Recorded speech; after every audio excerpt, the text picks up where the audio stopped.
తెలంగాణ రాష్ట్ర ముఖ్యమంత్రి రేవంత్ రెడ్డి ఆదేశాల మేరకు లఘుచర్ల సంఘటనకు సంబంధించిన విషయాలను నేడు వికారాబాద్ కలెక్టర్ కార్యాలయంలో కలెక్టర్ ప్రతీక్ జైన్ ని నాగర్ కర్నూలు పార్లమెంట్ సభ్యులు డాక్టర్ మల్లు రవి, వ్యవసాయ corporation chairman Kodanda Reddy, ST corporation development chairman బెల్లం నాయక్ కలిసి లఘుచర్ల ఘటన సంబంధించిన విషయాన్ని కలెక్టర్ ప్రతీక్ జైన్ ని అడిగి తెలుసుకుని కలెక్టర్ కార్యాలయం నుండి లఘుచర్ల గ్రామానికి వెళ్లారు. లఘుచర్ల గ్రామంలో జరిగినటువంటి సంఘటన దురదృష్టకరం. లఘుచర్ల గ్రామానికి కలెక్టర్ గారు, జాయింట్ కలెక్టర్ గారు, ఇతర అధికారులందరూ అక్కడికి వెళ్ళింది. అక్కడ ల్యాండ్ ఎక్విజిషన్ చేయడానికి ప్రజల అభిప్రాయం తెలుసుకోవటం కోసం పోయారు. ఆ తెలుసుకునేటటువంటి ప్రక్రియ జరగకుండా ఒక పథకం ప్రకారం కలెక్టర్ గారి మీద, కలెక్టర్ గారి అధికార బృందం మీద దాడి చేశారు.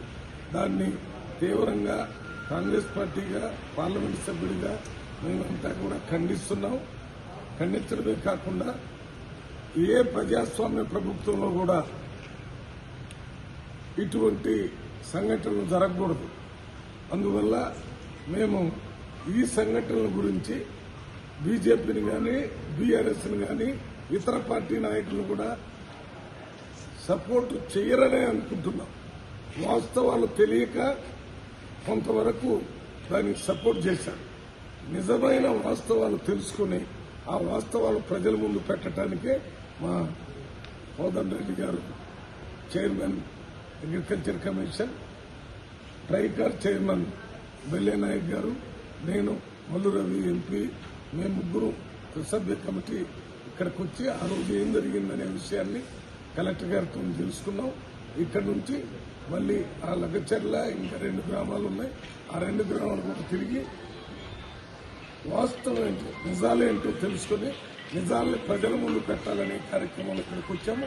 నిజాలను ప్రజల ముందు పెట్టాలనే విషయం ముఖ్యమంత్రి గారికి కూడా ఉంది కాబట్టి వారితో కూడా మాట్లాడి ఈ కార్యక్రమానికి రావటం.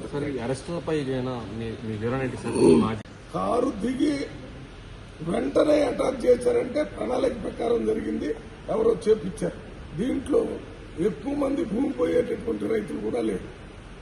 అటువంటి పరిస్థితుల్లో ఈ ఘోరమైనటువంటి అటాక్ జరిగింది. అదృష్టానికి కలెక్టర్కి, అధికారులకి ఏం జరగలేదు.